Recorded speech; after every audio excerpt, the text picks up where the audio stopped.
Hi, my name is Riley Allen. This is my review of Season 1, Episode 5 of The Walking Dead titled Chupacabra.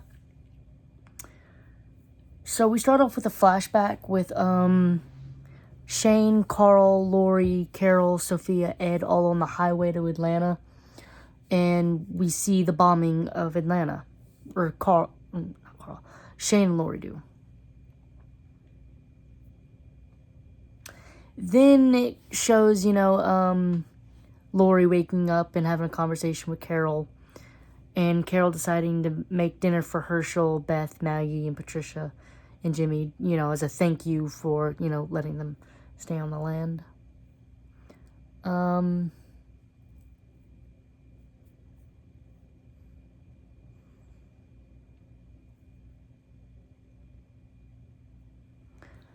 Then we have a scene where Rick is kind of dishing out the search grids with Shane, T-Dog, and Andrea.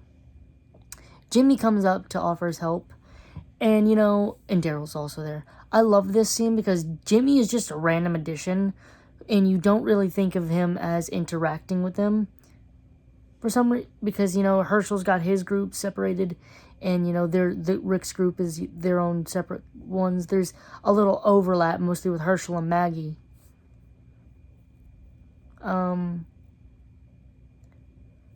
So this is where we get the title, because T-Dog, I think, says, maybe you'll finally find your Chupacabra, to Daryl. And Dale explains to Rick that one of the first nights they were at camp, Daryl swore he saw a Chupacabra. Daryl takes one of Herschel's horses, Nervous Nelly. He doesn't know that, though. And the horse ends up getting scared by a snake after Daryl found Sophia's doll. He goes through it this episode. He goes through it. He gets knocked down a ridge, tries to climb back up, gets knocked down again, starts hallucinating his brother. And his brother is basically the demon on his shoulder, while Daryl himself is the angel. The hallucination is basically telling Daryl all the things that he's kind of silently been thinking. Those dirty thoughts like, they don't trust you. They're talking behind your back. You should go kill Rick or whatever, And he eventually wakes up from the hallucination to a walker trying to gnaw at his boot. Absolutely not. If a walker can get through horses easily enough, they're tearing through a boot. Okay? Yeah. Daryl's got plot armor. Okay, we'll just ignore it. We'll just ignore that. Anyway. So him. He managed to kill that walker and another walker and basically climb his way up, escaping. After yet another hallucination from a hallucination.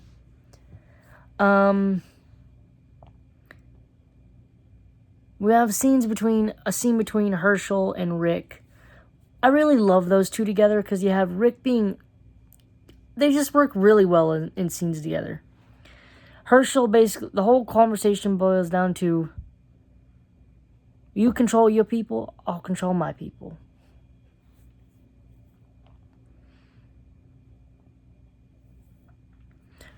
Glenn confronts Lori about her being pregnant and realizing that she didn't tell nobody yet. Meanwhile, on the 4, Shane and Rick have a conversation. It goes badly. Shane has kind of a good point, like, in the sense that they're probably not looking for Sophia anymore, they're looking for her body, but at the same time, dude, you can't call it off. Even if you find her body as a walker, you can't just call it off.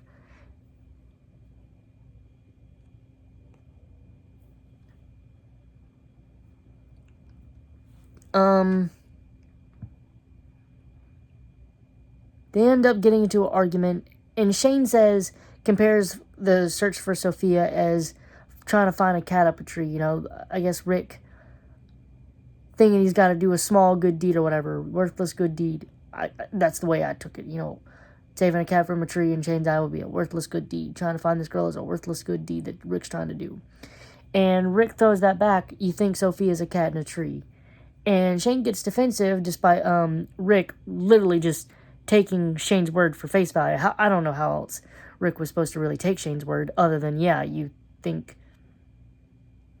that Sophia's like a cat in a tree. So then the scene with Rick and Herschel happens because Dale didn't ask permission to take Nellie, and Jimmy didn't ask permission to go with Rick's group. Side note, I kind of would have liked a little scene between Jimmy, T-Dog, and Andrea, but I don't even know what that scene would have been about. It had just been one of those random scenes.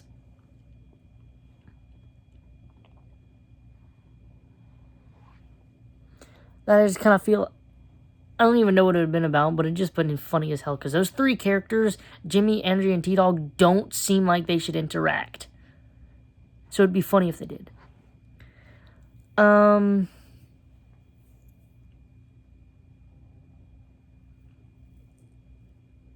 We have Glenn trying to flirt with Maggie. Emphasis on trying, but she's kind of shutting it down.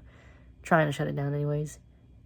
We have Andrea on watch as Daryl is starting to come in. Dale and Glenn have a conversation. And this entire conversation, I love Jeffrey DeMunn's like, what the hell are you talking about type face? Because, you know, Glenn's over here like, you know, women on their periods, man. They might, you know, shit like that. You think Andrew's on her period? That's why she's all hormonal? That's why Lori and Maggie are all hormonal? And that's when he comes out and admits that he slept with Maggie, and poor Dale's just like, think about, whoa, you slept with her. What is Herschel gonna think? We kind of get confirmation later because Herschel's basically doesn't like that they're trying to make him dinner because they're in his kitchen, which, dude, they're trying to do a nice thing. They're trying to show their appreciation. They're not asking to steal the house from you, dude. They're just trying to show kindness, but whatever. He also cautions Maggie to stay away from Glenn because they're going to be gone soon, and he doesn't want to chase her around, which Maggie brings up a good point. She's not 16. I'm pretty sure, 22. So, I mean, Herschel really shouldn't.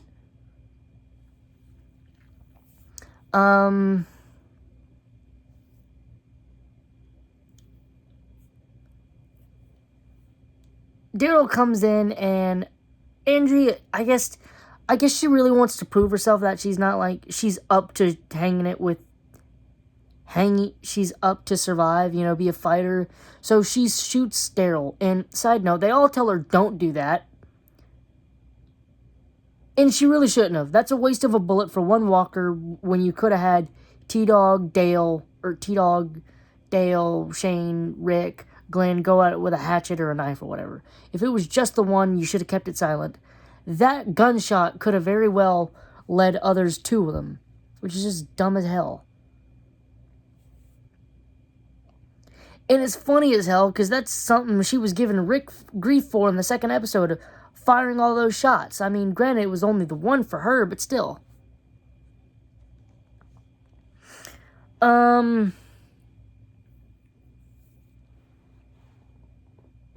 So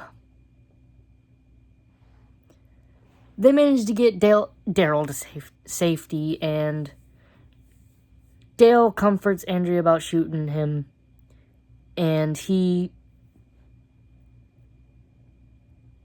this is the first good conversation since he convinced Andrew not to commit suicide. And it basically boils down to, don't worry, we all wanted to shoot Daryl at one point. Also, I love when Daryl was walking out like a walker. He saw the gun get it pointed out at his head by Rick and said, that's the third time you pointed at me, you gonna shoot me? And then when Andrea shot him, he said, I was kidding, man. So they all have dinner, and it is the most awkward thing. You have poor Maggie and Glenn at the kids' table with Jimmy and Beth. She's funny as hell. And they're passing notes like they are 16. And they're not even doing it well because Herschel and Dale spot them doing it, and they're like,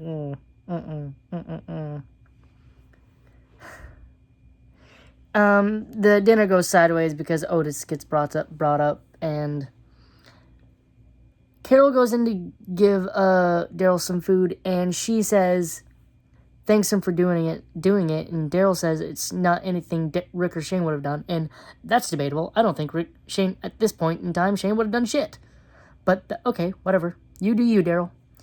And Carol kind of gives Daryl the parting words of, I know, and you're just every bit as good as them.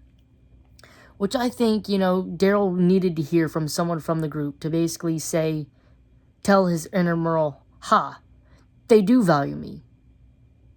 You're wrong. I am a part of this group, and I do belong.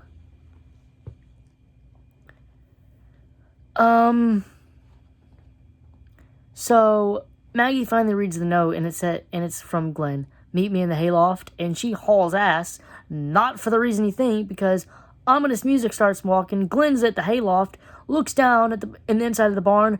Oh shit, there's walkers.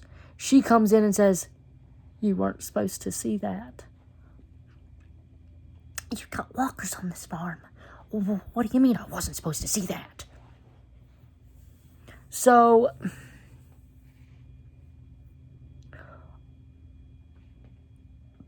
I really love how this episode was kind of slow. I mean, the main parts were Daryl's, adventure. Merlucination adventure. And, of course, the final minute or so. But other than that, it was good, character moments. Shane and Rick's conversation. Shane and Lori's conversation where she tells him that her and Carl are not Shane's problem. Because Shane said he doesn't care. He only cares about Lori and Carl. He doesn't care if that means abandoning a little girl. Which is just fucking sick. And I just love Lori's line of, we're not your problem and we're not your excuse. Which I do love because Shane is using them as an excuse to just, I guess, kind of give up in a sense. Shane is letting this new world mold him, but he's letting it mold him in a way in the wrong way.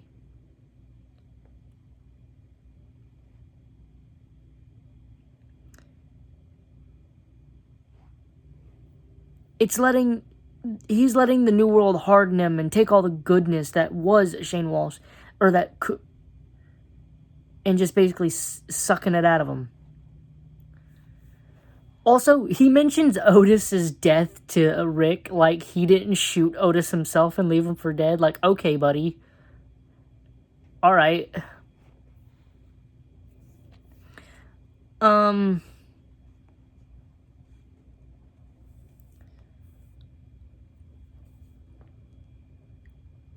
So we're obviously going to have the Walker problem, the Walker in the barn problem, which is obviously going to put him further in conflict with Herschel, who's already confrontational with the group.